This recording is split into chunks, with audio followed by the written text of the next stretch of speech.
Bonjour, mon nom c'est Jean-Louis Roy. Je suis natif d'ici, de Mandeville. Anciennement, on appelait ça Saint-Charles de Mandeville. Maintenant, c'est Mandeville. Je suis né en 1937, pas bien loin ici, sur la rue des Jardins. Merci. Mon nom, c'est Silvio Petitclerc. Je viens d'Amos, en Abitibi. J'ai 57 ans. Je viens de là. Merci. Bonjour, moi je suis né à Montréal en 1943, ce qui fait donc que je passe 71 ans. Mon père est natif de la municipalité et j'ai passé tous mes étés ici parce que mon père étant prof. C'était le grand dérangement après Saint-Jean-Baptiste. Et votre nom? Jean-Guy Prescott. Merci beaucoup. Alors, je vais vous demander de fouiller dans des boîtes à biscuits, chercher des objets qui vous rappellent des souvenirs. C'est comme si vous fouilliez dans le premier tiroir de la commode de votre mère, peut-être. Peut-être que vous n'avez rien trouvé, mais c'est pas grave. Aussitôt qu'il y a quelqu'un qui a un souvenir ou une anecdote à raconter par rapport à ce qu'il trouve, vous pouvez commencer.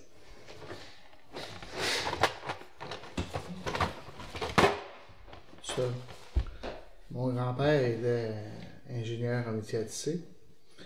Puis il avait fabriqué une machine avec toutes des pièces. C'est incroyable, des poulies, des choses, des fils, tout à faire. Une machine à cigarette. Il mettait le tabac en haut, puis la cigarette en bas, puis il pesait un bouton, puis tout descendait, tout marchait. Mon grand-père a fait ça chez eux. Puis c'est ça. C'était drôle. C'est vraiment spécial. C'est un ingénieur en mécanique. Oui, un ingénieur en mécanique. Dans sa tête. Ouais. Vous tenez la tête de canard de façon... Moi, ça me touche beaucoup. Ah oui? Parce que, entre autres, un de mes hobbies, ça a été la sculpture. Puis tous les sculpteurs que je connais, ils ont commencé à sculpter des canards. Puis c'est, je sais pas, moi ça me touche, là, tu sais, là. T'as les sortes de canards, t'es obligé d'apprendre le nom des oiseaux, la couleur, si tu veux le peindre. Et c'est bien, bien le fun, ça. Ça me touche beaucoup. Moi, c'est la cocotte qui me rappelle des souvenirs où, étant trop jeune pour aller travailler à l'extérieur, avec des cousins ici dans la région autour des lacs, on ramassait des cocottes pour des compagnies qui venaient acheter ça ici pour faire du reboisement. C'est les premières fois où on pouvait gagné de l'argent. On est autour de 10-12 ans, on n'était pas gros, donc c'était facile de se faufiler à travers les branches en haut de la tête du sapin d'épinette. On mettait ça dans des poches, puis les compagnies, il y avait quelqu'un dans le coin qui ramassait ça, puis il rapportait ça à une compagnie. On avait à peu près une grosse pitance à 4, on nous donnait 4 piastres pour la poche. Fait qu'on avait chacun une pièce pour notre journée. Oui, en fait, Saint-Charles de Mandeville, c'était la capitale du coin pour le ramassage des cocottes. C'était la place. Moi, je pense que 75 à 80% des cocottes cueillies c'était à... C'était-tu à Berthier, ça, qui allait mener ça? Oui, c'était à Berthier, hein? Oui. Berthierville, là, la pépinière. Provinciale. Saint-Charles-de-Mandeville, c'était la place pour les cocottes. De toutes les cocottes. Les cocottes de pin, les cocottes d'épinettes, de sapin, nomme-les, ils étaient cueillis ici.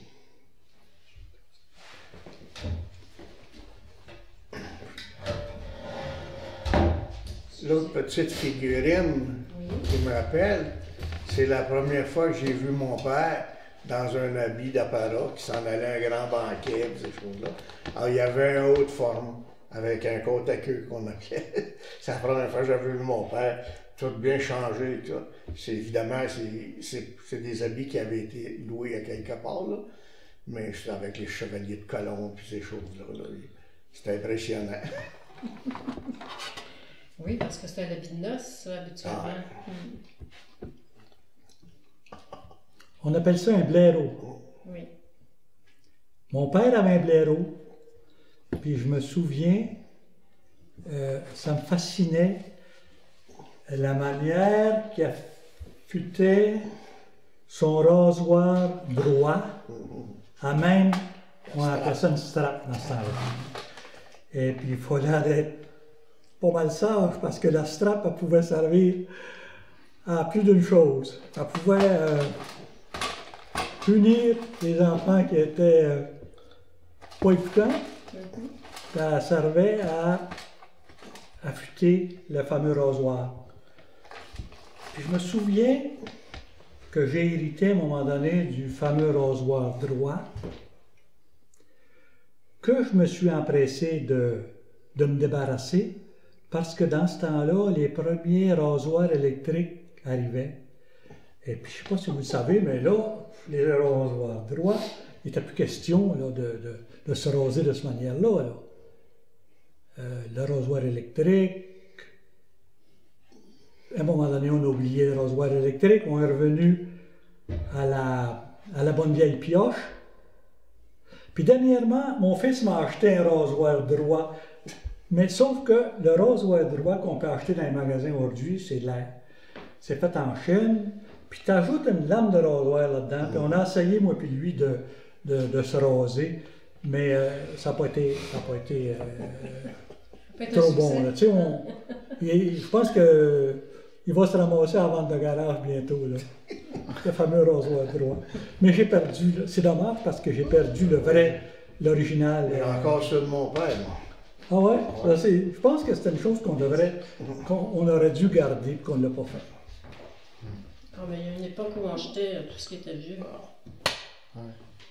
Sauf moi, j'ai trouvé ça dans la boîte, puis je me disais, mon Dieu, ma mère avait un aquarium à la maison, elle était 4 pieds de long, quasiment à longueur de la table, pour ça d'eau, puis moi j'étais là-dedans, elle avait des poissons là-dedans, des anges, toutes sortes d'affaires. Elle faisait l'élevage de poissons.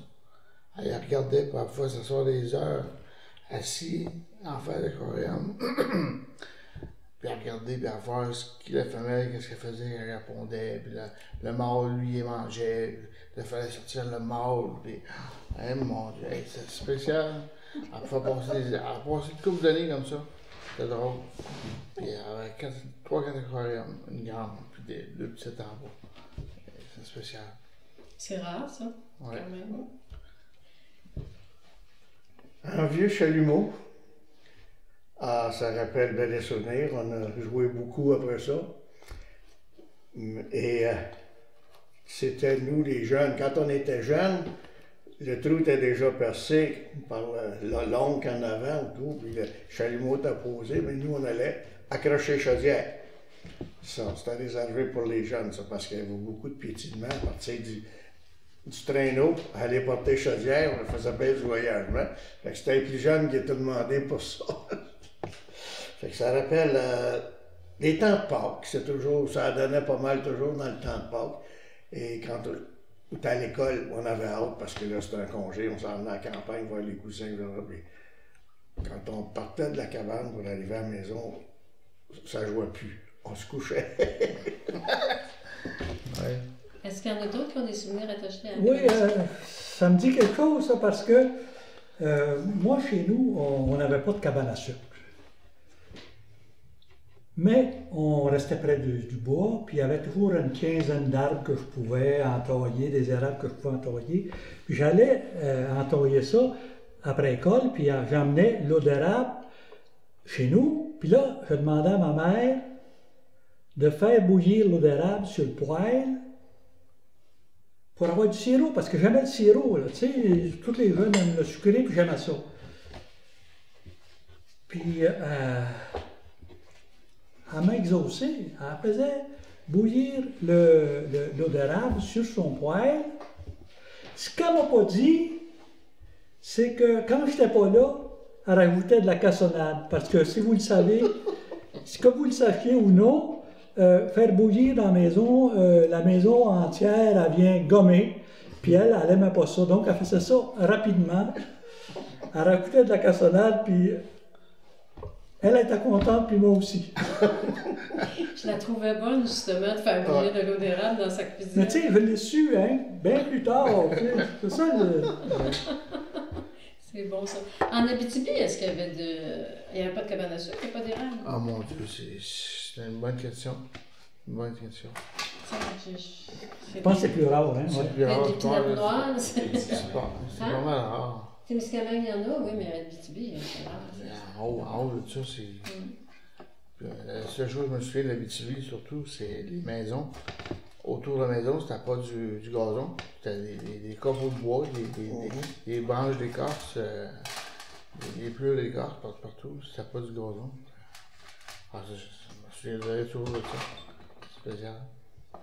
Je vois ici un crâne. Puis moi, ça. C'est une autre affaire, ça, qui vient me chercher parce que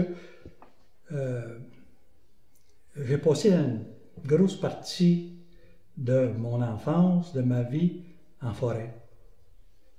Nous autres, on n'était pas riches. On était la moyenne de Mandeville. Puis, comme vous savez, à Mandeville, fallait ou Saint-Charles-de-Mandeville, si vous voulez, il fallait exercer plusieurs métiers en même temps. Il y avait les gens qui étaient capables de travailler dans le bois. Il y avait les gens qui avaient des petites fermes, parce qu'il y en avait un paquet de petites fermes alentour. Là. Mais ce n'était pas des fermes qui pouvaient faire vivre son monde. C'était des... un à côté, le gars allait travailler dans le bois, il pouvait... chez nous, c'était plus la trappe. On montait dans le bois l'automne pour la fourrure. Puis on revenait travailler d'autres places, comme plus tard, probablement, vous saurez qu'il y a existé des fameux clubs de pêche ici, où les gens de Mandeville pouvaient aller travailler pour les Américains, puis gagner leur vie de même. Mais tu sais, c'était à temps partiel. Tu travaillais 3-4 mois pour les Américains, tu travaillais 2-3 mois pour toi dans la forêt, pour ceux qui pouvaient se permettre d'être bûcheron. Ensuite, il y avait les trappeurs. Chez nous, c'était plus les animaux à fourrure. Assez que mon père, il était trappeur au début, puis j'imagine que ça doit nous influencer un peu parce que dans notre vie, j'ai été éleveur de visons. On parlait de ça tout à l'heure, là. Il y avait 2000 visons dans le cours chez nous, tu sais, là, pour la fourrure. Ça devait sentir ouais, ben, c'est comme une personne qui va chez un fermier, tu sais, ou dans une porcherie, il y a toujours des odeurs secondaires, là, que si tu travailles là-dedans toute l'année, c'est moins pire que celui qui vient comme visiteur. Tu sais. Oui, parce que le bison, il sent particulièrement fort. Ouais, c'est un animal qui... Ouais, ben, c'est selon sa nourriture, hein. Ah, OK. C'est pas un herbivore, là, tu sais. Ouais. Fait que l'élevage, ça a été votre métier principal? Ça a été pour une dizaine d'années mon gagne-pain, ici dans Mandeville. Mais le problème, c'est que la fourrure, c'est des hauts et des bas. Puis à un moment donné, j'ai frappé des bas, puis j'ai failli manger mes bas. Tout ça à cause de Brigitte Bardot. Ben oui. Elle n'a pas aidé, elle, hein? Pas vraiment, non. Elle n'a pas aidé. Elle n'a pas aidé la fourrure. Un petit livre ici. Là, c'est un livre de recettes, mais ce genre de vieux livre-là, ça me rappelle mon temps de collège, où on avait des petits livres en latin. Et où on allait aussi avec la chorale, puis c'était notre livre de chant.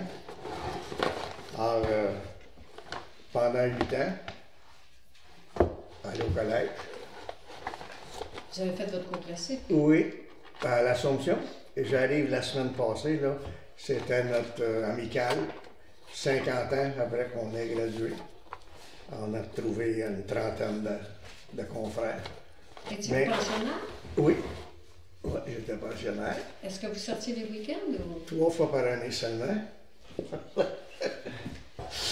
Et il y avait un autre gars d'ici, Jock Turcot, qui est décédé aujourd'hui, mais Jock venait de l'Assomption. Une fois c'était ses parents qui nous amenaient, une autre fois c'était mon père. Tout le monde s'arrangeait comme ça. Mais, Ça a duré comme... Puis on le voyait pas. Il y en a quelques-uns qui s'en viennent, mais moi, j'ai découvert le sport au collège qu'on n'avait pas ici. Là. Ici, là, les écoles, puis à Montréal, c'était la même affaire. On jouait au ballon chasseur, au ballon drapeau. Les Anglais jouaient au basketball pour le football, mais chez les francophones, ça n'existait pas. J'ai appris ces sports-là, moi, en allant au collège. Et après, j'ai gagné ma vie dans le sport. J'ai été directeur de sport à l'UQAM pendant 28 ans. Fait que c'était mon débouché. C'est bon. Vois-tu, il y a une coupure au journal ici qui parle de la démolition de l'église de Saint-Ignace. Ah.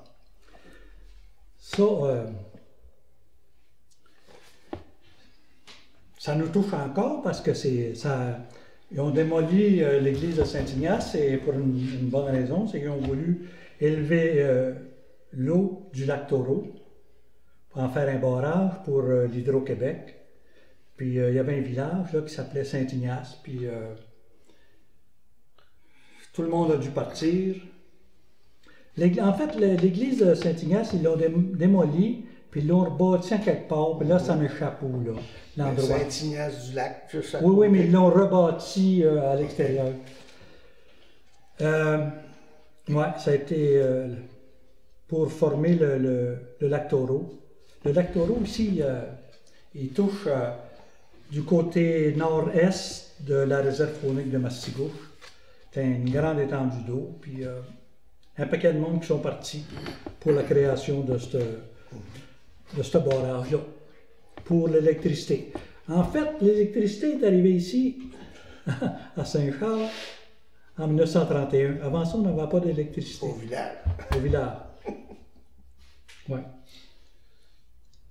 Puis quand l'électricité rentrait dans la maison, c'était pour une lumière au plafond. Ah oui, minimum, là, tu sais, là, il ne fallait pas trop dépenser. Parce que dans les rangs autour du lac, nous, l'électricité est arrivée en 54 seulement. Ah ouais? Avec la télévision? Même pas. Puis à ce moment-là, là, c'est que l'électricité, le téléphone à manivelle, ouais. C'est ce qui a fait que les municipalités ont commencé à mettre des numéros sur les maisons. Avant ça, il n'y avait pas d'adresse. Tout le monde se connaissait. Tu nommais un tel. Tu nommais un tel, il reste deuxième voisin d'un tel, que... ces choses-là. Mais par contre, les compagnies, eux, voulaient savoir où envoyer le compte. C'est ça qui a obligé les gens à mettre des adresses. Parce que je me souviens, dans le village, ici, après chaque maison, le nom du propriétaire était à côté, soit sur la porte ou à côté. Bien, sur les boîtes aux lettres, avant, quand on voyageait dans les rangs, sur les boîtes aux lettres, il y avait juste des noms. Maintenant, il n'y a plus de noms. Mais dans le village, ici, là, je me souviens, mon grand-père restait là, puis tout le monde avait sa petite Il n'est plaquette. pas allé en politique, ton grand-père? Mon grand-père, oui. Bon. Mon grand-père, il était maire de Mandeville pendant 26 ans. C'était le troisième maire de Mandeville, le premier préfet de comté. Mon père était maire, mais ça l'a arrêté là. J'ai été sollicité sur ça a arrêté là. C'est fou, là, mais notre école ici, là, qui a été démolie dans les années 50, je me souviens, moi, lui, il a fait des hautes études à Montréal, mais là, nous autres, là, on en avait une université. Bah, si on appelait ça une université, c'était la seule école qu'on avait, c'était notre cégep, c'était notre université. Ça allait jusqu'en 7e année, mais il n'y avait pas d'eau courante, il n'y avait pas d'électricité.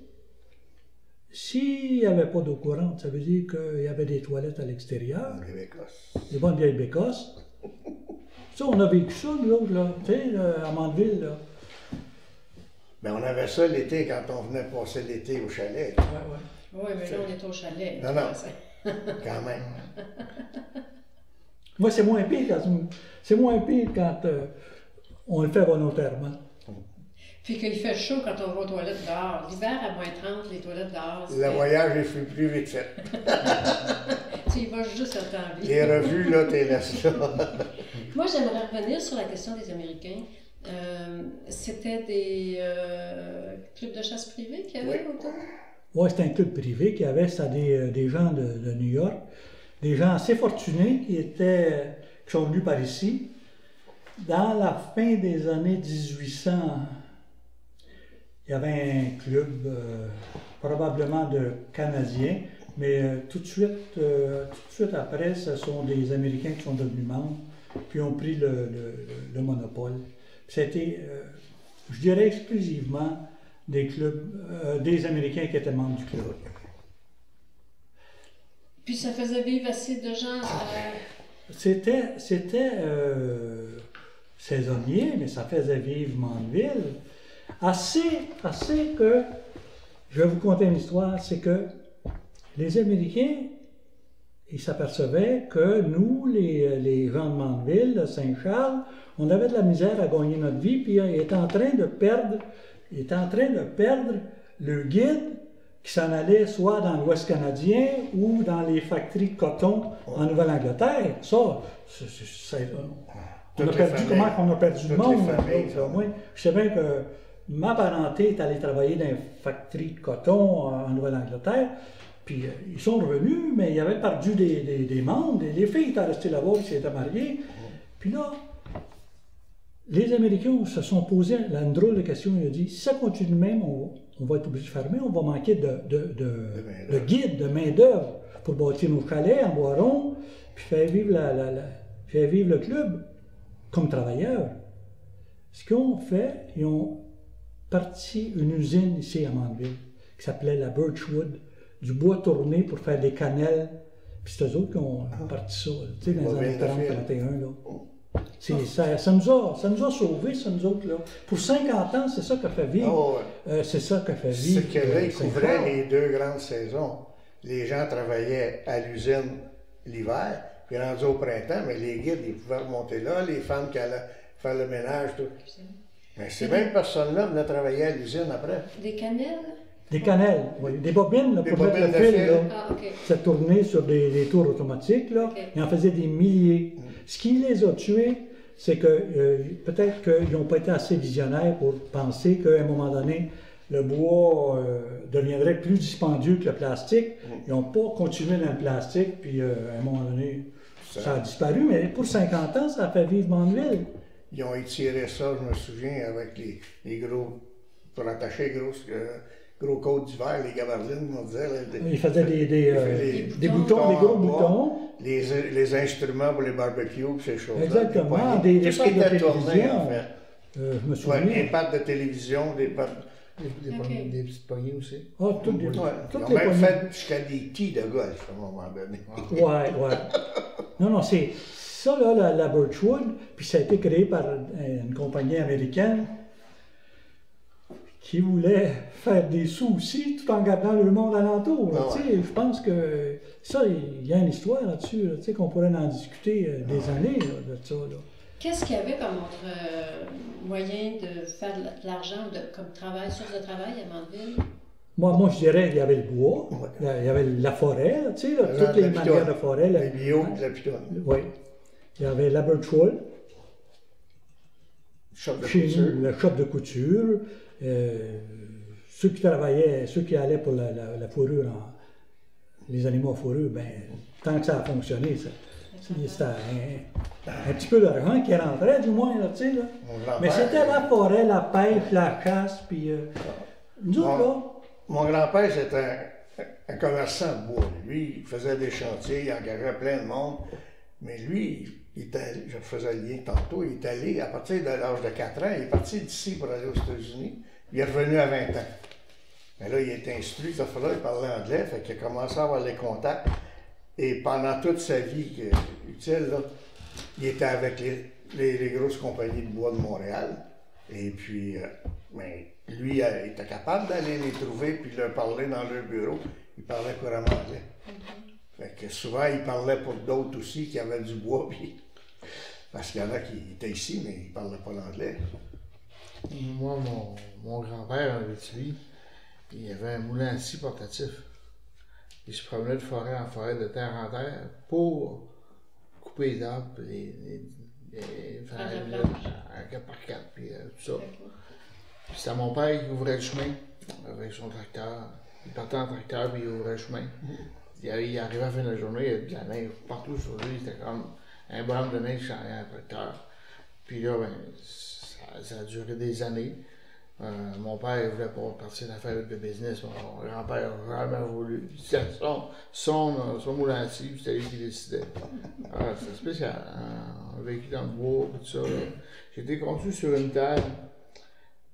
Puis on avait des petits camps en bois rond qui construisaient quand il y avait sur une grosse terre. Il y avait beaucoup d'ouvrage. Puis il ne pouvait pas retourner coucher là où il était avant. Ils se rebâtissaient des cabanons. Puis il faisait des lits là-dedans. Puis il y avait une c'était avec cuisson. Ma mère faisait la cuisson pour tous les travailleurs. Puis tout ça. Puis qu'est-ce que je voulais dire aussi? Alors c'est ça. Mon Dieu, j'aime bien. L'électricité, on parlait d'électricité tantôt. Mon père avait une lumière, un socket de lumière, puis il avait une batterie. C'est la seule façon qu'il s'éclairait le soir pour lire des livres. C'est la seule façon, c'est une batterie avec une lumière. C'est spécial. Mais comme partout ailleurs, aussi dans la province, autour des années 50, le tourisme a commencé à venir.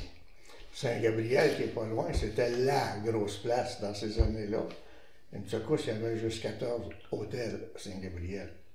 Puis des places dedans. Mais ça, il y a plein de monde qui allait travailler là comme waiter, puis ça faisait... Oui, ça fonctionnait. Oui.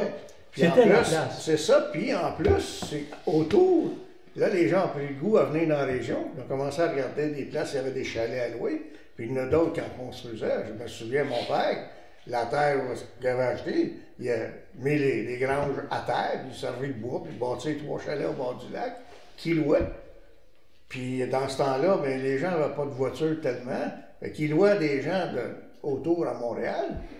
Et puis, dans le loyer qu'ils chargeaient, ça comprenait le transport aller-retour toute la famille. Puis les gens, il fallait qu'ils emportent le matelas, parce que dans les petits chalets, là, pas long que les souris. Les souris, ils en prennent soin. Je me souviens souvent mon père, là, puis là, les matelas dans le trailer.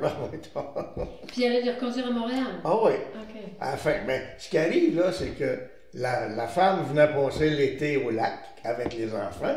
Puis le mari voyageait les fins de semaine parce qu'il y avait Brandon Transport. Puis Brandon Transport, le vendredi soir, faisait le tour du lac Mandeville aussi. Fait que les gens venaient jusque-là, chez M. Barry, là. Et puis mon père allait chercher. Mais ça, il prenait ces 2 semaines de vacances qu'il y avait en ville, le monsieur, il passait là. Mais il y a encore j'ai des amis, moi, qui ont acheté dans le coin les Lalonde, ces choses-là. Ils sont toujours restés par ici comme résidence secondaire. Puis, s'ajoutait à ça des ventes. Et puis ces femmes-là, là, avec la famille, il fallait qu'ils mangent. Je me souviens, le grand-père de José Desrochers, ici, le magasin, Lucien Desrochers, il faisait la tournée des lacs le mardi pour prendre des commandes, puis il faisait la livraison le jeudi. Moi, j'avais un commerce de lait et de glace à l'âge de 10 ans. Parce que ça prenait du lait. Mon oncle étant cultivateur, Georges, j'allais chercher le lait là. Il attendait que j'arrive avec la caisse et les bouteilles que j'avais besoin. Après, il écrémait pour envoyer à la beurrerie. J'allais porter le lait. Puis là, le madame me disait, parce qu'il n'y a pas d'électricité, là, je disais, bien là, peut-être bien dans une journée ou deux, ça me prendrait un bloc de glace. Fait qu'on avait toujours une grosse glacière, aussi haut qu'ici dedans, c'était plein. Mon père faisait du troc qu'il ne cultivait pas. Fait c'était les charpentiers qui cultivaient à sa place. Par contre, en échange, il coupait la glace sur le lac l'hiver, puis il remplissait la glacière. Fait que les premiers temps, là, les blocs de glace étaient trop gros pour moi. Il fallait que je les coupe en 2 pour être capable de les transporter. Mais les couper en 2, c'est avec la Avec une hache. Avec une hache. Ouais. Okay. Et puis ça, on avait toujours une vieille picouille il y avait le parc Richelieu à Pointe-aux-Trembles à Montréal, là, ça, les courses au galop. Puis il y avait des gars de la région qui travaillaient là, comme Belfrenier et tout. Puis mon père arrêtait Joseph. Il disait, connaissez-vous quelqu'un qui a un vieux cheval à vendre? Puis là, le lendemain, il me partait avec le trailer, j'allais chercher le cheval. En parlant de laitier, à Montréal-Nord, j'avais quoi, 14 ans, 12 ou 13 ans, on avait des bouteilles en vitre, encore dans ce temps-là. Puis la madame mettait de l'argent dedans pour payer le laitier. Moi, je partais pour l'école, puis en passant, ben, j'en vidais une coupe. Ah, ça. Puis après ça, ben là, le soir, ou une couple de mois plus tard, une couple d'années, je vais travailler pour le laitier. Il compensait ce que j'avais volé 30 jours. Il travaillait pour lui, puis j'avais 4 pintes de lait dans les doigts. C'est assez spécial. Vraiment fun. On vendait des popsicles aux étudiants l'été quand ils finissaient l'école. C'est super spécial. Pour en revenir au fameux club d'Américains qu'on avait ici, là, il arrivait en train. Mais le train ne se rendait pas à Saint-Charles. Il arrêtait à Saint-Gabriel. Puis de Saint-Gabriel, ben, c'était une voiture avec des chevaux qui les montait pour 16 000, là, tu sais, là, jusqu'au club. C'était une aventure pour eux autres, là. Partir de New York, essayer nos trains, et pas trop vite. Puis arrivé à Saint-Gabriel, là, il était dépaysé, l'autre, là, il s'habillait à la Davy Crockett. Là. Et puis là, c'était un autre monde pour eux autres, là, tu sais, monter là, pas de téléphone, hein, ils n'ont jamais voulu avoir de téléphone. Naturellement, pas d'électricité, les lampes, les fameuses lampes à l'huile. Aladin, oui, c'est ça. Et puis le chauffage avec des gros foyers. Puis c'était ça. Puis toujours, comme vous dites, on compte tout le temps qu'on essaye de se débrouiller, comme ces gens-là ont dit, pour gagner notre vie. Puis à un moment donné, je vois ici une dent d'ours. J'aimais à chasser dans le bois. Puis j'avais tué un ours. Ça me rappelle des souvenirs. J'avais tué un ours, puis j'avais décidé de la monter comme on va monter une peau d'ours pour mettre devant le foyer. Mais j'avais une idée derrière la tête, c'était de la monter et puis de la vendre aux Américains. J'ai travaillé probablement une partie d'hiver à travailler cette peau d'ours-là. Essayer de la tanner avec une gueule ouverte, là, tu sais, puis j'avais une longue histoire, mais j'avais suivi un cours de taxidermie par correspondance, puis là, je m'avais appelé en tête, j'étais jeune, puis là, j'ai dit, m'en va vendre aux Américains. Puis tout ça pour vous dire que, je me rappellerai toujours, nous autres, les artisans, on n'est pas conscients du travail qu'on fait, je pense qu'on veut travailler gratuitement ou on est mauvais gestionnaire, c'est que j'ai vendu ma peau d'ours à un Américain pour 100 $. Oh mon Dieu. T'étais riche. Là, j'étais riche pas mal. J'ai réussi peut-être à payer mes taxes, là, tu sais, avec ça, là. Ouais, j'étais jeune marié pour ça, j'en avais besoin, là. C'est pour ça, quand je vois la peau d'ours, la dent d'ours, ça me fait penser à ma peau d'ours que j'avais vendue 100 $.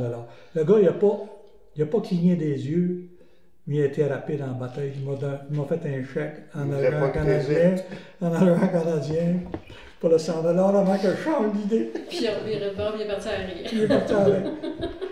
Mon grand-père, mon père avait construit sa maison. Dans le temps, le gouvernement donnait des terres. On s'est construit, mon père a construit. Puis quand il est venu temps de déménager pour Montréal, mon grand-père dit, tu me laisses à la maison? Il dit, je ne la vendrai pas, je te jure, je ferai rien, je vais te la garder, je vais vivre dedans, puis je vais la garder propre, et ça. Mon père, il dit, ben, fais signer un papier, qu'on croit que ça nous appartient, mais ça ne t'appartient pas. Il dit, OK. Un couple d'années plus tard, on vient pour montrer une vie. Mon père apprend que mon grand-père avait vendu la maison, pareil. On avait perdu notre maison. Puis mon père, ben, il était pas content. J'ai un petit pendentif qui rappelle le temps judéo-chrétien pas mal. Et je m'aperçois que ça me rappelle, dans le temps, on avait des scapulaires. Ouais. Et notre mère, avant qu'on sorte... T'as-tu tes scapulaires? Là? Ça, c'était des médailles bénites, puis dans une petite poche attachée après la camisole. Et on était pour être malheureux, puis bad lucky si on n'avait pas notre scapulaire après nous autres. Actuellement, le scapulaire était sur la poche de camphre. Ouais. Des fois. La poche de camphre. Ah, je me souviens de la poche de camphre, moi. Ouais. On sentait le camphre en bataille d'un col. Mais ça éloignait le coup. Tout le monde... Ça éloignait un paquet d'affaires, j'ai l'impression. Même les filles. Parlant de filles, est-ce qu'on peut parler de vos mariages? Vous êtes mariés à l'église, j'imagine? Oui. Une seule fois? 2 fois. Mais c'était quoi les noces à l'époque? Tu n'avais pas de choix. Ah. En 1966, Je suis la mariée et la paye. Alors, ça vous fait rire aujourd'hui, là? T'as pas question d'aller vivre avec, là. Non. Tu Sans l'as passer marié. par le curé, là. Je sais que nous, c'est peut-être, on s'est vu, ça n'a pas fonctionné, on s'est revus, là, ça a marché. Et puis, il était temps, là, tu sais, on avait hâte, là. Les hormones mâles, vous travaillez? Les hormones, oui, c'est... Mais non, ça, on s'aperçoit que c'est différent, tu sais, là. Si c'était aujourd'hui, il a fallu vivre avec notre temps. C'est ça. Tu sais, on n'avait pas le choix, c'était ça. On y pensait même pas. C'est de même, ça se C'est de même, là, tu sais. Aujourd'hui, ils ont leurs idées. Moi, j'ai 3 enfants, puis sur 3, il y en a un ils ont décidé de se marier pour la cérémonie, peut-être, ou quelque chose de même. Mais tu sais, les autres, là, ils ne pensent même pas. non, les filles, on se marie pour la robe, pas pour la cérémonie. Moi, il y en a 3 sur 4 qui ne sont pas mariés. Ouais. Une trollée d'enfants, on a 13 petits-enfants, puis ça fait une belle gang. On ne parle plus de ça personne. Non, c'est pareil comme s'ils étaient mariés, de toute façon. Oh. Là, tu sais, là, quand tu as des enfants, mais dans mon temps, c'était ça. Tout simplement. Ma famille, moi, on vivait dans un rang avec lui à Saint-Maurice de Dalquier. Puis c'était un rang là, puis un rang là. Ça, c'était le village, c'était ça. Du côté des Petits Clairs, puis du côté des Goteaux, ben, ça se sont tous mariés entre eux autres. Tu sais, tous les gens du village qui étaient là, ben, ça se sont tous mariés, c'était toutes mes oncles, mes tantes. C'était toutes mes oncles, mes tantes. La grande famille. Une grosse famille. C'était plus facile de trouver des filles. Oui. De toute façon, on voyageait probablement moins dans ce temps-là que... Ouais. Est-ce que vous avez marié une fille de Saint-Didas? Oh non, j'ai marié une fille de Mandeville. Tout près.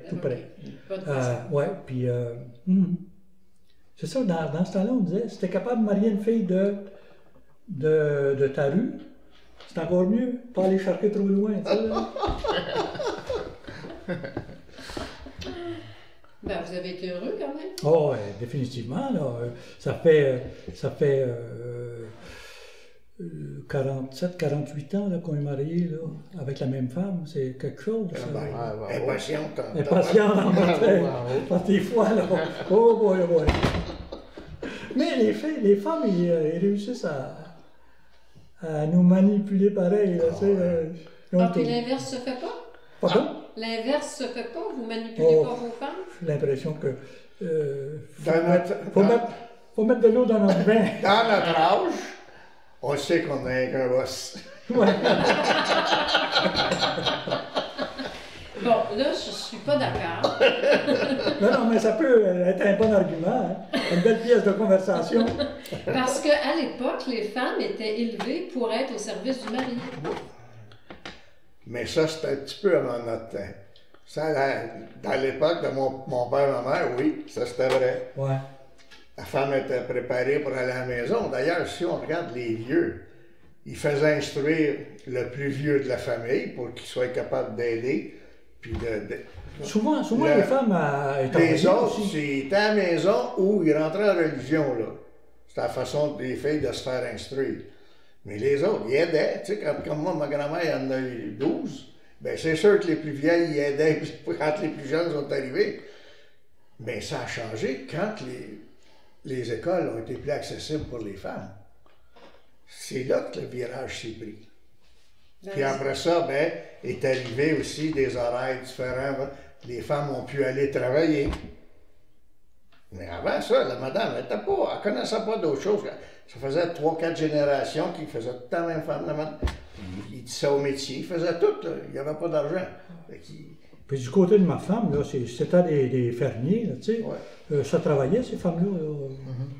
Oui, travailler. Plus qu'ils travaillent, plus qu'ils ont le mot à dire, hein. C'est ça.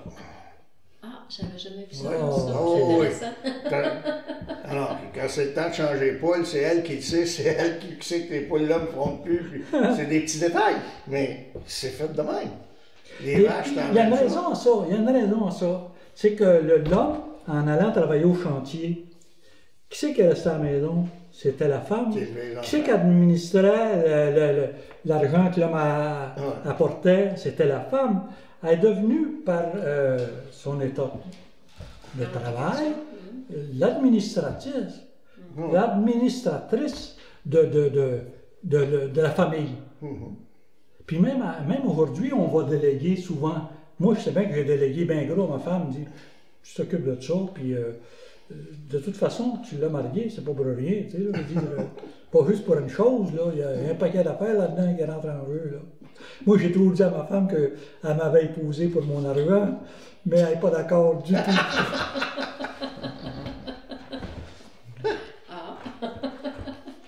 Ouais. Ah, c'est des époques, puis les gens s'ajustent aux différentes époques. Est-ce que vos épouses ont travaillé? Oui. Oh, définitivement. Ok, je veux dire, on travaillait, mais à l'extérieur de la maison. À l'extérieur, Ouais. oui. Travail Ouais, payant. aussi. Oui, oui. Ok. Oui. Oui, parce que les femmes travaillaient aussi autant que les hommes à l'époque, Ouais. mais on n'avait aucun droit de regard, on n'avait pas le droit d'avoir de compte de banque. Non, mais là, Mais c'est changé, hein. Ouais. Exagère pas. Non, en 1967, ma belle-sœur a acheté une maison, puis c'est mon frère il qui fallait était à qu'elle l'école. signe. Il fallait qu'elle signe. Non, je disais exagère pas de vouloir avoir un compte de banque. Ah! Non, mais. D'ailleurs, les vendeurs qui passaient de porte en porte disaient toujours, Madame, quelle heure votre mari va revenir? Parce que lui, il voulait être sûr qu'il va vendre, parce que sinon la madame a dit, ben attendez que mon mari soit là, moi je m'embarque pas. Il y en avait beaucoup de Ben, si on recule un petit peu, ouais. des marchands itinérants. Ils disaient, ah, mon homme va revenir vers tout à l'heure, ben non, il reviendrait le printemps prochain, il était au bois, puis il ne prenait pas de décision. Sauf ce qu'il gardait directement, élever les enfants, puis le ménage, la bouffe, ces choses-là. Parce que s'il signait un contrat, c'était pas légal. On n'existait pas en tant que personne. Donc, quand on regarde dans les pays musulmans aujourd'hui, c'est nous en 1950-1960. On peut y penser. Oui. Ouais. Ah ouais. Ouais. C'est On ça. peut y penser comme ça, oui. Eux autres, ils ont des ayatollahs, puis nous autres, on avait des curés. Est-ce que ça vous a marqué la religion dans votre enfance? Est-ce que c'était présent? Moi, ça aurait pu me marquer parce que j'étais dans un collège où c'était des prêtres séculiers qui étaient là. Mais par contre, j'ai tellement découvert de choses, puis avec le latin, puis le grec, ces choses-là que je détestais. Mais j'ai aimé cela, j'ai pu faire la différence entre les prêtres fatigants, entre guillemets, puis les autres, qui m'ont appris énormément. Mais sinon, là, les curés, là, on avait ce que mon père était marguillé. Fait que ce que le curé disait, là, on ne va pas parler contre ça, jamais, là. Je me rappelle, puis toi aussi tu t'en rappelles, dans le temps de Gédéon Préville, la fameuse, Petit hôtel. le fameux hôtel là, qu'on parle, il y avait un hôtel, puis il y avait un hôtel, puis une salle de cinéma. Puis il n'y avait pas ça. Puis en plus de ça, il était barbier. Ouais. Il était un gars de business, hein. En pleine église, en pleine messe, durant l'homélie, le curé a dit « Tant qu'il va être ici, il n'y aura pas d'hôtel dans Saint-Charles. » Puis mon Préville était assis pas bien loin, là, puis il le regardait voir ça. Tout le monde à la messe dans ce temps-là, là, hein? Dans les années 50 probablement, là, quelque chose de même, là. 50-60, là. Nous autres, on se demandait, il y avait une famille qui n'était pas catholique dans Saint-Charles, ils étaient protestants, c'était des anglophones. On disait, comment ils vont faire pour aller au ciel, eux autres? Non, riez pas, c'est vrai. Je le sais. Ils se sont convertis. Non, je le sais parce que... Sinon, il n'y avait pas le droit de rentrer au cimetière. Non, c'était sévère. D'ailleurs, il y a un autre cimetière entre Saint-Gabriel et Mandeville, où c'est un cimetière protestant. Et la mère de Pierre-Éliott Trudeau est enterrée là. Oui. C'est drôle, c'est comique, puis ça ne l'est pas. c'est que dans le temps que tout le monde volait le cuivre, tu sais, parce que ça valait beaucoup d'argent, les Chinois avaient besoin de cuivre, là, tout le monde est voleur de cuivre. Ils ont jusqu'à voler les plaques sur les monuments. Sur les monuments Dans le cimetière protestant. Ouais, le cimetière protestant. et pour ça, maintenant, ils ont fait des plaques, mais en plastique. Ouais. Tu sais, Puis les protestants, il y avait une communauté protestante dans la Ben, région? Saint-Gabriel de Brandon, c'était fondé par des Irlandais protestants. c'était par des Il y Irlandais. avait, des Irlandais catholiques, des Irlandais protestants. Oui, ils Fait ont que- fait la guerre assez longtemps. Ouais, fait que, Ouais. ben, c'est parce que Il c'est... y avait beaucoup d'anglophones à Saint-Gabriel à un moment donné. C'est nous autres là, qui a pris le dessus avec nos grosses familles parce que les anciens noms, les premiers noms, c'était des anglophones. Le fondateur de Saint-Gabriel, c'était Monday, c'était un Irlandais. Donc. Il y a quand même son monument qui est là, dans sa rue Monday. Puis eux autres, les Irlandais, ils exploitaient le bois. C'est-à-dire, ils faisaient le commerce de bois, c'est ça. D'ailleurs, dans ces années-là, au début des années 30, ces choses-là, le gros du bois, on est encore une colonie ici, là. Le bois s'en allait pour faire construire des bateaux en Angleterre. Ouais, et ça, ça a s'en allait commencé, tout là. Ouais. ça a commencé Le gros bois, au c'est en 14e allé siècle. là. Ouais. Le bois, le chêne, tout ça, c'est tout parti par là. C'est D'ailleurs, pour ça que les propriétaires de gros commerces, c'était des anglophones. Exactement. D'Angleterre. Puis, quand il y avait le choix à mettre un directeur ou un boss, si vous voulez, pour les chantiers, bien, naturellement, il était anglophone. Comme vous prenez la compagnie McLaren, le gros moulin qu'il y a eu à Saint-Gabriel, qui engageait peut-être une centaine de personnes en forêt. La tête de ça, c'était des anglophones. Nous, on fournissait la main-d'œuvre. C'est ça. En Abitibi, il y avait Moulassy. Ça marchait 365 jours par année. Puis l'hiver, ça faisait des moins 30, moins 40. Là. La lame, quand ça pétait, c'était haut comme ça. Ça pétait, là, tout le monde se gâchait. Hein? Ça pétait, c'était assez spécial. Là. Puis, ben du monde ont travaillé là. C'est à peu près les seules compagnies qu'il y avait là-bas. Il y avait les mines. C'était ouais, en bas que ceux qui avaient les mines, ouais. Ouais, c'est ça. Ensuite, mais les gros pôles, à part qui rendaient service dans une place comme ça, c'était les forgerons. Parce que tout le monde avait des chevaux. Fait que c'était nécessaire. Puis en plus, mais c'était les gars qui réparaient l'affaire, réparaient les voitures, réparaient les outils, ces choses-là. D'ailleurs, tous ces forgerons-là, Ils ont fini par faire finit par des garages. Exactement, exactement. C'est ça. C'est des anciennes forges. Exactement. Ici, il y en avait 2 forges dans le village. Qu'est-ce qu'il y avait comme commerce ici? 2 forges. Il y avait. Est-ce que vous aviez. Boulangerie. Oui. Aviez-vous un notaire, un avocat? C'est à Saint-Gabriel. À Saint-Gabriel. Non, on avait plus d'hôtels, nous autres. Il y avait une couple d'hôtels. Là, ça... On a eu un hôtel au lac Mandeville qui a marché, qui avait. Mais ça, c'était si tu voulais avoir un show de bagarre, tantôt et samedi soir, ça se battait, là. En fait, il y a déjà quelqu'un qui a été tué dans cet hôtel-là. tu sais. J'étais là ce soir-là. Ouais, non, ça fonctionnait mieux que les notaires ou que les. Ah, d'accord. C'était plus facile à partir, là. Moins d'études. Bon, ça, la question des batailles, ça fait 2-3 fois que dans les différentes rencontres, on en parle. C'était une culture à l'époque, la bataille. Ben, c'est des tough men. Puis Hey, écoute, là, on ça faisait dérange juste pas jouer ici, au là. hockey contre un autre paroisse, puis les gens ils disaient on va les avoir avec les barreaux, on les a pas au point. Non, mais Saint-Charles, c'était renommé. Comme tough. Tu avais 2-3 familles qui avaient des solides, là, tu sais, là. Puis ça donnait la réputation au reste de la municipalité. Hey, il fallait y penser 2 fois. Quand les gars avaient une coupe de bière dans le casque, là, ben là, c'était pas long que ça jumpait Il vite. fallait que tu fasses un boss. Là, tu avais la paix quand tu avais trouvé le boss. Moi, j'étais jamais, là, tu sais, le genre, j'ai jamais été le genre, tu sais, là. Ouais. Mais moi, ça m'a toujours surpris parce qu'à un moment donné, ils disaient, où c'est que tu deviens? Saint-Charles-en-Mandeville. Oh, tabarouette, Ouais, c'est ça tough, fait ça, ouais, là. ouais. On se faisait dire ça, nous autres, on disait, ben non, on connaissait bien tout normal. ce monde-là. Ouais. C'est normal, quand il n'y avait pas d'autre, ils se pognaient entre frères, fait que...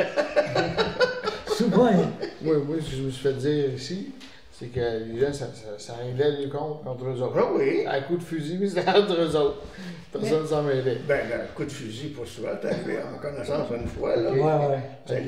Mais c'était une affaire que le gars, pendant qu'il était en prison, sa femme sortait avec un autre, puis en tout cas, il a voulu régler ses cas en finissant de là, mais... Moi, j'ai vu pendant longtemps, moi, je faisais ça, puis je voyais encore le feu sortir au bout des revolvers. J'étais assis comme, où est-ce qu'il est lui, là? Là, j'étais avec, puis c'était notre dernière fin de semaine de l'automne où on allait veiller. Toute la famille, ma femme, les beaux-frères, les soeurs, les cousins, les garçons d'Ona, Prescott, Ouais, ben ouais. tout le monde était là, écoute, on commençait à aller là à 14-15 ans. Hey! La seule place qui avait de la musique, on fêtait, puis il y avait des spectacles. Willy Lamotte, ça venait là, Tiblan Richard, tu sais, c'était la mode du temps. Michel et Richard, là, a débuté là. Oui. Puis, mais on avait un signal avec le... D'ailleurs, l'hôtelier qui tenait ça, quand la police venait, il y avait un contact qui l'appelait, puis qui disait... Puis lui, ben, il fermait les lumières 2 fois. Dans la salle, tout le monde traversait du côté de sa maison. La police rentrait, il n'y avait pas un jeune là. Moi, mon grand-père, il travaillait à Montréal. Puis quand il arrivait les temps des vacances, ils montaient en Abitibi dans sa famille. Puis c'était lui qui checkait la hache. C'est lui qui avait la hache à côté de lui. Puis pour fendre du bois, ben, c'était un tel. Puis c'est pas toi, c'est lui qui est aujourd'hui. Puis, mon oncle René, il se disait, bon, on va couper du bois. Mais mon oncle Pierre, un bout de jeune, il dit, je vais couper du bois. Il dit, non, tu coupes pas du bois. Papa, il a dit, c'était à moi. Il continue à couper du bois. Il dit, non, je veux couper du bois. Il prend sa main, il met son doigt sur sa bûche, puis il dit, tu vas me laisser couper du bois? Ben non, tu coupes le doigt. Mon oncle Serge coupe le doigt. Il est carrément de même. Il s'est retrouvé les doigts coupés. Mon oncle a les doigts coupés. On parle de l'hôtel tout à l'heure, là. À Mandeville, c'est à Rough, si vous voulez, mais je me souviens que pour être un homme, à Mandeville, il fallait que tu sois capable de fumer une cigarette puis boire une grosse bière. Ça, là... C'est dans bien les paroisses, ouais, puis moi, j'ai jamais été capable de fumer. Fait que j'étais juste la moitié d'un homme. Ça a réglé le problème, là. J'étais pas capable de fumer. Ça passait pas. Mais la bière, ça Mais passe. la bière, c'était liquide un peu, là, ça. Je suis à bout. Non, c'était une mentalité de ces années-là, là, tu sais. Puis nous autres, c'était bien normal, là. Quelqu'un qui... Ça venait de loin pour venir à l'auberge, là. Il y avait combien d'hôtels? Il y avait un hôtel là-bas? À Mandeville, au lac, il y avait le manoir Mandeville, puis après, il y a eu l'hôtel dans le village. Mais après ça, c'était à Saint-Gabriel. À Saint-Gabriel, une secousse, il y avait 14 débits de boissons. Il y en avait des places plus pour danser, là. Sur le pavillon blanc, pas Château-Bellevue, Château-Bellevue aussi, puis Manoir du Lac, les Gérolas, Ginette Renault, ces choses-là, c'était des gros shows, là. 2 fois par samedi soir qu'ils faisaient. C'est que... C'était là à la place. Il y a une joke là-dessus, c'est que mon père me contait tout le temps que il y avait, mettons, 14... Il dit qu'il y a 14 hôtels, c'est probablement vrai. Mais là, mon père, il prenait un bout de papier, puis un crayon, puis il disait, il nommait les hôtels l'un par derrière l'autre, puis là, il disait, tu pars de là, tu vas là, au deuxième hôtel. Je faisais le tour. T'allais là. 14, ça fait quelque chose. Puis là, après ça, il me montrait le dessin qu'il avait fait, c'est un cochon. Il avait fait un cochon sur le papier. Ça voulant dire, je sais pas s'il essayait de me passer un message, là. Mais c'était ça. C'est des choses qu'on se souvient après 50 ans, tu sais. Ouais. Alors, l'heure est terminée. Est-ce que vous avez d'autres idées en tête, d'autres souvenirs que vous aimeriez raconter? Ah, madame, la semaine prochaine, on sera coupé. En vacances? On commence juste à se réchauffer, là. Parce que on va taper ça en Non, 15 c'est correct. Non, mais... C'est comme vous voulez. Ben non, mais si vous avez d'autres souvenirs là, qui vous viennent à l'esprit... Souvent, il faut partir avec un... Quand vous nous aidez, ça va mieux, tu sais. Non, mais tu sais, c'est un fait que les hôtels... Ça... Ben, il y avait des... Dans la place, comme commerce, il y avait M. Bilodeau. C'est le premier qui avait un tour, un planeur pour le bois. Puis, oui. Moi, je me souviens quand mon père a bâti des petits chalets, il coupait des sapins et des épinettes sur la terre, puis il te faisait aller au moulin-ci de M. Barry, à Mandeville, faire de la planche, puis après ça, on mettait ça dans le trailer avec le cheval, bon, on apportait ça. Il faisait planer ça juste un bord. Puis ça, c'était pour faire les divisions des champs, ces choses-là. Mais ça a commencé de même, là, c'est avec le cheval, puis... Mais ça, c'était occupé M. Bilodeau, là. Puis après ça, ces gars, ils ont fait une chose de meuble. D'un meuble, là. Mais je vous dirais, moi, que ce qui a emmené... moi, je me souviens qu'à Mandeville, à Saint-Charles, il y avait des artisans quasiment à toutes les deux portes. Parce que, à cause de Birchwood, il allait travailler à Birchwood, il apprenait à travailler un peu tous les métiers du bois. Puis après ça, il s'en allait chez eux, s'achetait deux, trois outils pour travailler le bois, puis dans le sous-sol, puis il travaillait le meuble, il travaillait toute l'affaire. Maintenant, c'est plus tranquille, mais je me souviens quand... Paul Bastrache, qui doit être rendu aujourd'hui à 93-94, avec mon oncle, il se faisait des mandolines puis des violons. Oh, ouais. Puis t'en as encore qui font ça. Il y a un petit joli maintenant qui fait des violons, la musique, là. Moi, personnellement, j'ai fabriqué des violons au complet. En 4 ans, j'ai appris à fabriquer un violon. J'en ai fait 50, mais j'ai appris quand même pendant 4 ans. Ça, c'était en 1980. Travailler le bois. 2000, en 2000. Tu sais, quand tu vis dans un pays de bois, tu as du bois proche, là. Il y avait des moulins-ci qui étaient très actifs, c'était une place de bois, c'est sûr. Il y a des vestiges encore d'un moulin à farine entre les deux lacs, entre le lac Mandeville et le lac des Lignées. Je me souviens, ça c'est le souvenir le plus loin, j'ai peut-être 4 ans, 5 ans, puis mon grand-père me tient par la main pour passer sur cette espèce de trottoir-là, pour se rendre au moulin, parce que lui, c'est les terres autour, il y en a. Il fait son sarrasin là, puis il vient voir quand on entend. Bon, mais si je t'apporte mon sarrasin dans 2 jours, tu peux-tu le passer, là? C'est plus loin souvenir que je peux avoir, là. Mais là, il reste des ruines de ça. Ouais. Mon père a eu une shop à canot. Il faisait des canots. Ça. Canot de Tout toile. le monde travaillait. Mon père a acheté un canot de toile ici. Canot de cèdre avec de la toile Ah par-dessus. oui, avec la toile à l'extérieur. Ben, Daromio Pocket, il en a fait. Pete Saint-Jean, il en a fait. Ton oncle, le père Yvon. Patrick, ils en ont tout fait, tu sais, là. On montait sur la terre de la dompteur en haut de Saint-Alexis. On passait par ici? Non. Pas nécessairement. Non, Oh non, on passait par Louisville. non, on ne passe pas par Mandeville. On vient à Mandeville. C'est ça, c'est le bout de la ligne. C'est le bout de la ligne. C'est ça. Il faut faire un méchant détour pour... C'est vrai. C'est ça, ça a été ça le problème. Il y a du monde qui veulent passer par Mandeville pour aller à Saint-Alexis parce qu'ils se fient à leur GPS aujourd'hui. Puis quand ils ont mis le programme, le chemin le plus court, ben, les compagnies de GPS, ils ont acheté des cartes topo du gouvernement. Le gouvernement fédéral, là, il n'a pas fait de topo pour 50 ans. Fait que, aujourd'hui, les caméras sont tellement spécialisées. C'est ça qu'ils ont mis dans ton nouvel auto? Ben, les gens arrivent là, puis ils cherchent Saint-Alexis. Tu parles là? L'anecdote, il y a à peu près 2 ans. Je pense qu'il y avait une route, une ancienne Ben, route. elle existe encore, là, c'est les 4 roues qui y vont. Mais dans le temps, les Jeeps, les camions de l'armée, ils passaient par là. Fait que pour eux autres, c'est une route. Il arrive un gars un dimanche après-midi, puis ça fait 3 fois que je le vois passer, ça va avec son camper en arrière. T'attends tout là. D'un coup, il revient, puis là, il me voit dehors, fait qu'il débarque. Il y a pas une chose qu'il me demande, do you speak English? C'est un gars de l'Ontario. Ça fait 3 fois qu'il s'informe, les gens ne parlent pas anglais en haut là-bas. Là, j'ai dit au gars, ferme ton GPS, là, t'es pas le premier, ça fait à peu près 12 qui me font ça. Là, tu les ramènes par la petite route de Saint-Didas. Là, j'ai dit, va-t'en au bout, tourne à gauche, c'est Saint-Alexis. Mais, pauvre gars, là, t'sais. Lui, là, il est perdu, là. Quand il est rendu là, ça fait 3 fois qu'il retourne. Parce que là, si on continue comme ça, sur la rue principale, au bout, on arrive au... Tu arrives au lac Mandeville. Oui. Là, il y a une route qui fait le tour des 2 bords. Oui. Puis il y a 2 routes qui partent vers le lac des Lignées.